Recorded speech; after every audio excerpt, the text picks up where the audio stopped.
हमारे गांव के पास एक देखा था हमने, संतोषी देवी थी, हमने देखा उनके पास, हम गए, बड़ी सिद्ध आत्मा थी।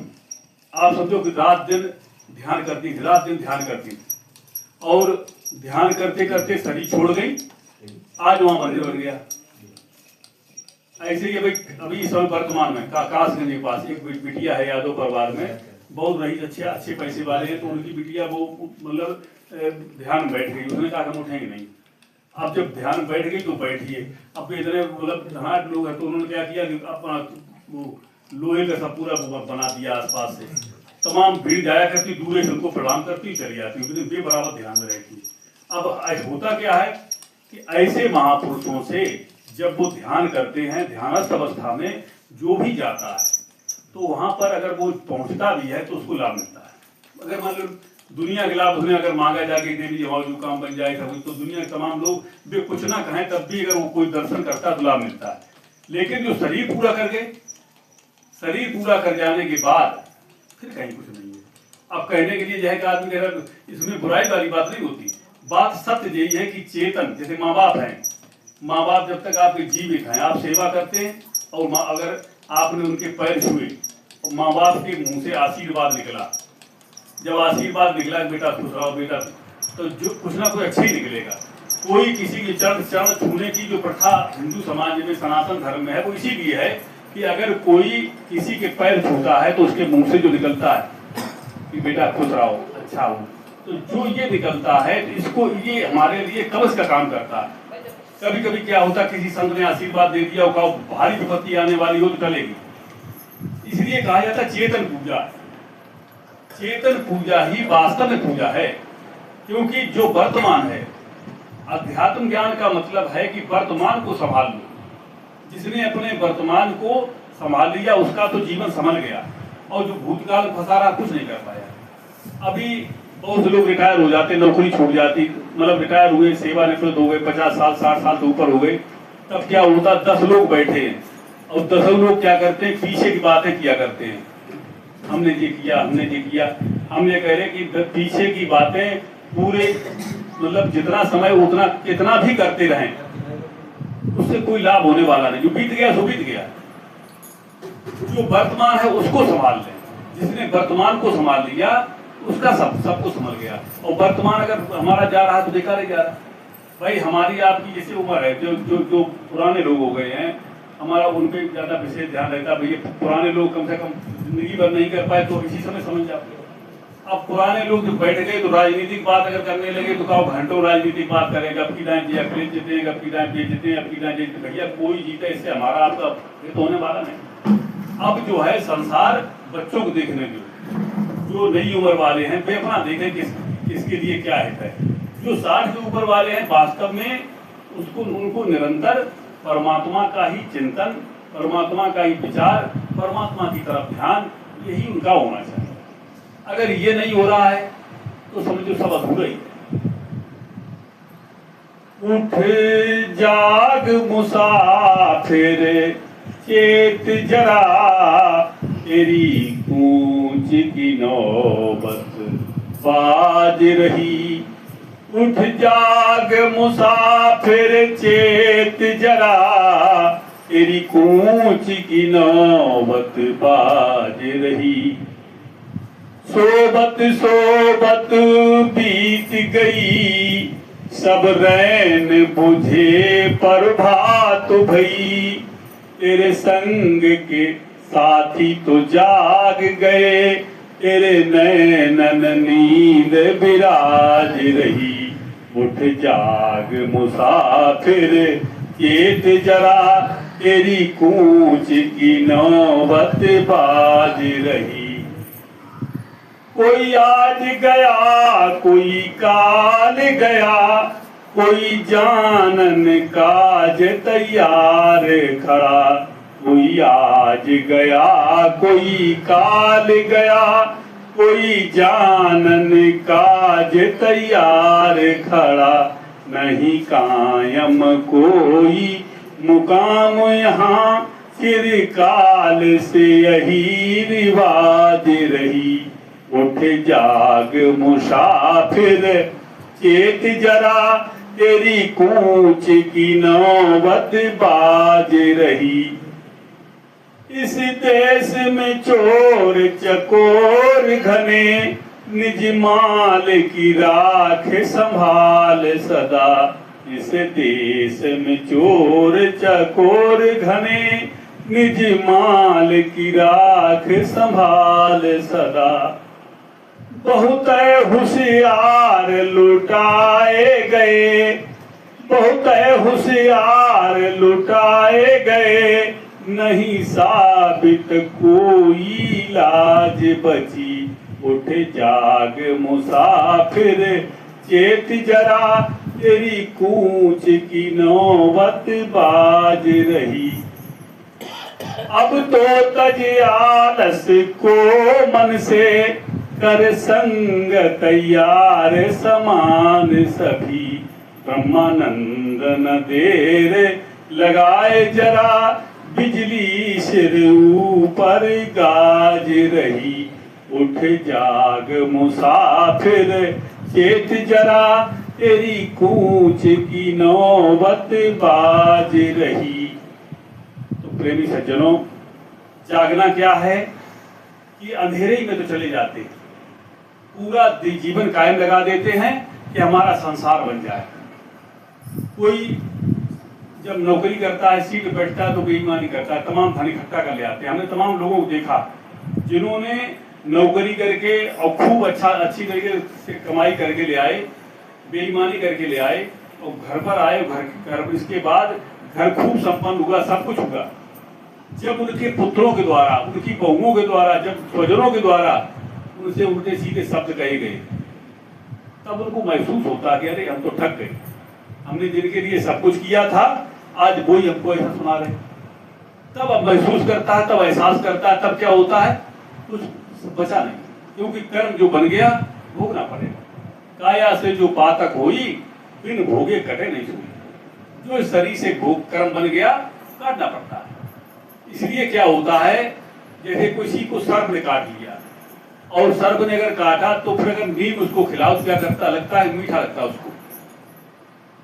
ये इसका प्रभाव है, सर्प के जहर का प्रभाव है कि अगर नीम उसको खिलाया जाता है तो उसको मीठा मालूम पड़ता है, और जिसने नहीं, जिसको सर्प ने काटा वो अपना खाता तो कड़वा मालूम पड़ता। सीधी सीधी बात। तब होता क्या है, जब ज्यादा बेईमानी करते करते करते करते जब ज्यादा वजन बढ़ जाता है, तब ना बात के पास ईश्वर के भजन की बात आती दिमाग में, ना भजन करने की सोचता है, बल्कि जो है वो तर्क भी देता है तो ऊट पटांग तर्क देता है। अरे भैया किसने देखा है, किसने क्या देखा, अब तो हमारा तो ऐसे ही जाता, क्योंकि वो ऐसी स्थिति पहुंच गया कि वहां पलट नहीं पाता। इसीलिए बहुत बहुत बड़े होशियार हो जाते, बड़े बुद्धिमान समझते हैं अपने आप को। ये जो बातें पुराने महापुरुषों ने कही, एक एक बात हटा, उन्होंने कहा तप कर राज कर नरका। भाई किसी ने पूर्व इस जन्म में खूब अच्छा किया है, तपस्याएं की, साधनाएं की। तपस्याएं करने का मतलब ये जितनी साधनाएं की, देखो एक ही साधना ऐसी है जिसमें फंसता नहीं है, और जितनी साधनाएं वैसी वाली है इनमें फंसने का डर रहता बराबर। जैसे एक तुनक ऋषि थे, तुनक ऋषि सतयुग की बात है, तुनक ऋषि ने नाम जप किया था। वो इतने नाम जप किए थे कि नाम जप के द्वारा, मंत्र जाप के द्वारा उन्होंने तमाम शक्तियां अर्जित कर ली। और तुनक नाम था, तो तुनक नाम क्यों था, उनका गुस्सा उन्हें ज्यादा आती, अपने आश्रम में रहते थे। राजा मानधाता जो कलयुग सतयुग के राजा थे, तो उन्होंने राजसूय यज्ञ कराया। राजा मानधाता के पास उस जमाने में 3.5 लाख सेना थी, बड़ी सेना थी। तो उन्होंने राजसूय यज्ञ कराया कि मेरे बराबर कोई राजा अगर नहीं है तो मेरे घोड़े कोई नहीं पकड़ पाए। पहले राजसूय यज्ञ होता था, घोड़ा घुमाया जाता था, घोड़ा घुमाया गया तो सब जगह जाता था, भैया राजा मानधाता का ये घोड़ा है, तो कोई पकड़ता नहीं था। ये घुमाते घुमाते सब जगह घुमाया है, पूरे जहाँ तो घुमा सके, कोई किसी नहीं पकड़ा। तो पूरे विश्व विजयी हो गए, जैन के बराबर कोई दूसरा राजा है ही नहीं। तुनक ऋषि का आश्रम था, और वहां से घोड़ा निकला। जैसे घोड़ा निकला, तुनक ऋषि का ये घोड़ा कैसा जा रहा, अपने शिष्यों से कहा। तपस्या के बल से तुनक ऋषि ने बहुत अपनी उम्र भी बढ़ा ली थी। उन्होंने कहा कि राजा मानधाता घोड़ा जा रहा है, अरे बोले इसको पकड़ लो। बोले साहब सिपाही सैनिक हैं, मना करें, बोले पकड़ो जाए। पकड़ा तो सिपाहियों ने विरोध किया तो ये तुरंत ऋषि ने क्या किया कि मंत्र के द्वारा, उनकी सेना थी 50,000, मंत्रों के द्वारा ऐसा प्रभाव किया कि पुतली बनाई, उसके बाद इस तरह मारा तो वे सब सेना मर गई। कुछ बचे, जो बचे तो भाग के राजा के पास पहुंचे। राजा मान दाता ने कहा कि साहब एक संत ऐसे हैं जिन्होंने घोड़ा पकड़ लिया, और तो किसी राजा ने तो नहीं पकड़ा, लेकिन एक संत ऐसे थे जिन्होंने घोड़ा पकड़ लिया। तो राजा मान दाता ने कहा अच्छा। बोले साहब न उनके पास कोई सैनिक था, न कोई सिपाही था, लेकिन उन्होंने अपने प्रभाव से इस तरह कैसे मतलब कुछ पढ़कर के ऐसा फेंका जो पूरी सेना के ऊपर गिरा, उस सबके सब मर गए। तो राजनेता जो है बड़ा बुद्धिमान होते, होशियार होते। राजनेता राजा राजनेता एक ही बात है। राजा ने सोचा कि अगर ऐसी बात है तो मूर्खता ना करेंगे, 50,000 वो मार चुका है तो अगर दोबारा भेजेंगे तो वही मार देगा। राजा मानदाता स्वयं पहुंचे उसके पास, तुरंत किसी के पास जैसे पहुंचे, हाथ जोड़े, उनके पैर छुए।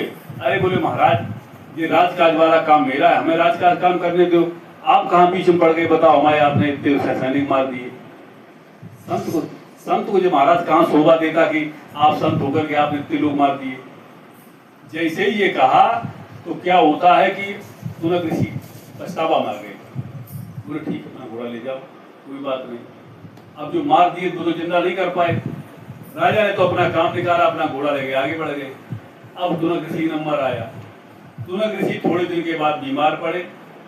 इसके बाद उनके रोम रोम में कीड़ा पड़े थे और बहुत लंबे समय तक उन्हें शारीरिक यातना झेली। जितने सैनिक मारे तो यही सब कीड़ा बन के आए, उन्हें शरीर चुना आकर। तो ये कर्म की खेती है, बचता कोई नहीं। इसमें राजा रंग फकीर, जैसा करोगे वैसा भरोगे, इससे बच नहीं पाओ। कर्म से बचने का एक ही उपाय है। कर्म से कैसे बचें, उसके लिए एक अलग उपाय है जो भगवान कृष्ण ने गीता में कहा है कि हे अर्जुन, जो मुझे तत्व से जानता है यथार्थ वही जानता है, जो मुझे तत्व से नहीं जानता है वो मुझे वास्तविक रूप से नहीं जानता है। इसलिए तत्व का ज्ञान प्राप्त करना चाहिए, ज्ञानी के पास जाके तत्व का ज्ञान प्राप्त करना चाहिए। जो तत्व का ज्ञान प्राप्त कर लेता है वो निश्चय मोक्ष पाता है, कर्मों के बंधन को जला देता है, काट देता है। समझ कर देख ले प्यारे, मोक्ष का पंथ न्यारा है। समझ कर देख ले प्यारे, मोक्ष का पंथ न्यारा है।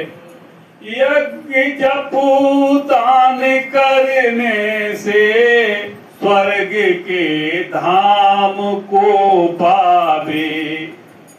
यज्ञ जप दान करने से स्वर्ग के धाम को पावे।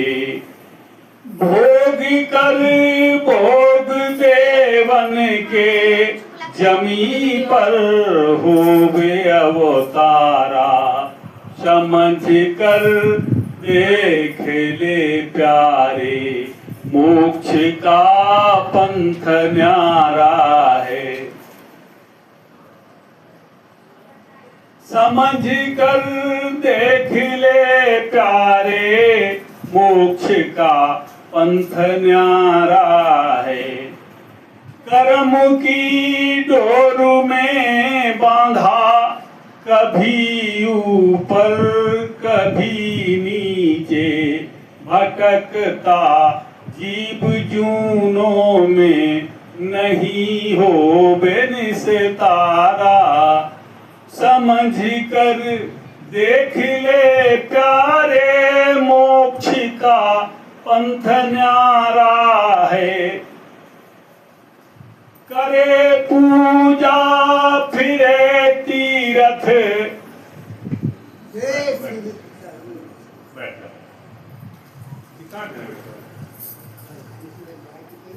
ऐसे लेवाना अरे आगे लाओ, ऐसे आगे लाओ, आगे ले आगे लाओ ये ले, इसी ले आओ आगे लाओ आओ ले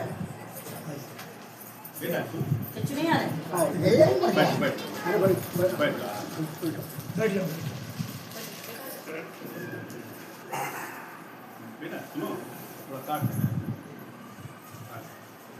समझ कर देख ले